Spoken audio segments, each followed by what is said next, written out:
आज अरविंद केजरीवाल साहब से मुलाकात हुई और शिवसेना उद्धव बालासाहेब ठाकरे पार्टी के जो मन में है, जो दिल में है, वो साफ बात है कि सरकारें आते जाते रहती है, फिर आएगी, लेकिन रिश्ता तो ऐसे ही चलता रहेगा। और यही कहने हम आए थे। उन्होंने जो पिछले 10 सालों में दिल्ली में जो काम किया है वो सारी जनता जानती है। ये जो चुनाव हुआ उसमें चुनाव का बहुत बड़ा हाथ था, आशीर्वाद था, और भाजपा ने चुनाव आयोग के तो आभार मानने ही ज़रूरी है। लेकिन यही बात है, कल जैसे मेरी राहुल जी से बात हुई, आज अरविंद जी से बात हुई, कि इंडिया गठबंधन हो या फिर हम सारी पार्टीज़ हो, कहीं ना कहीं हमें ये सोचना ज़रूरी है कि अभी अगला स्टेप क्या है, क्योंकि हमारी डेमोक्रेसी फ्री एंड फेयर नहीं रही है, इलेक्शंस फ्री एंड फेयर नहीं रहे। तो लड़ते तो रहेंगे, देश के हित में लड़ते रहेंगे। आपकी आवाज़ हो, मीडिया की आवाज़ हो, जनता की आवाज़ हो तो उठाते रहेंगे, और जो भी देश के अच्छे का हो, सड़क पे उतरना हो, लड़ना हो तो लड़ते रहेंगे। बस यही था। लेकिन आपको नहीं लगता जो आपसी कन्फ्लिक्ट था उसका नुकसान भी जो है हुआ है, और दोनों ही पक्षों की? देखिए, काफ़ी सारी इसकी एनालिसिस हो सकती है, होगी भी, दोनों पार्टी अपनी अपनी एनालिसिस रखेगी, लेकिन हमारी तरफ से जो रिश्ता है वो रहेगा, जो दोस्ती है वो तो रहेगी। इसके आगे मैं कहना चाहता हूँ कि जो काफ़ी सारी जगहों में वोट्स काटे गए थे, जो वोट्स डिलीट हुए थे, उस पर भी कभी ना कभी विचार करना जरूरी है, क्योंकि वो वोटिंग का अधिकार लोगों से छीना गया था, वो चुनाव आयोग ने छीना है, तो उस पर भी विचार विमर्श होना जरूरी है। आदित्य जी, क्या इस इशू पे वोटर डिलीशन एडिशन पे आपकी कोई चर्चा हुई दिल्ली महाराष्ट्र दोनों को लेके? देखिए, आज तो कर्टसी कॉल था, आज तो यही कहने आए थे कि रिश्ता तो ये जारी रहेगा।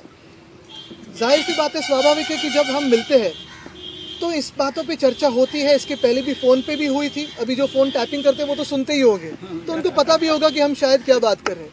लेकिन हमने ये भी कहा है कि इस पे स्टडी करके जो हम प्रश्न चिन्ह उठा रहे हैं, जैसे महाराष्ट्र में 47 लाख वोटर्स कहाँ से बढ़े हैं, 76 लाख वोट्स आखिरी समय के बाद किसने वोटिंग किया है, इसकी कोई वीडियो फुटेज है क्या, टोकन्स है क्या?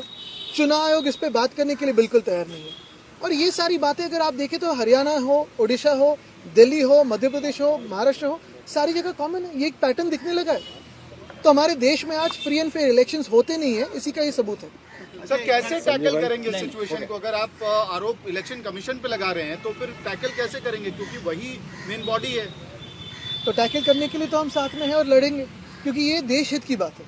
देखिए, कोई भी चुनाव जीत सकता है, हार सकता है, जीत भी सकता है वापस उसके बाद में, लेकिन फ्री एंड फेयर इलेक्शंस होना जरूरी है। कई चुनाव आने वाले हैं, निगम के कई चुनाव हरियाणा में आम आदमी पार्टी लड़ रही है, आप लोग लड़ रहे हैं, क्या इसे लेकर कोई स्ट्रेटजी? बिल्कुल लड़ते रहेंगे और अपनी अपनी स्ट्रेटजी सुधारते रहेंगे। जो वोट कटिंग की देखिए, ये चुनाव आयोग के साथ हम चेस का गेम खेल रहे हैं। वो कोई एक तरीका अपना रहे तो हमें उसका एक उत्तर देना पड़ेगा, तो वो खेलते रहेंगे। धन्यवाद। मैं आदरणीय संजय भाई, आदरणीय आदित्य ठाकरे जी का, संजय रावत जी का, प्रियंका जी का, अरविंद सावंत जी का जो लीडर ऑफ लोकसभा है, और उद्धव बालासाहेब ठाकरे शिवसेना के सभी माननीय सांसदों का हृदय से आभारी हूं कि आज वो अरविंद केजरीवाल जी से मुलाकात करने के लिए आए थे।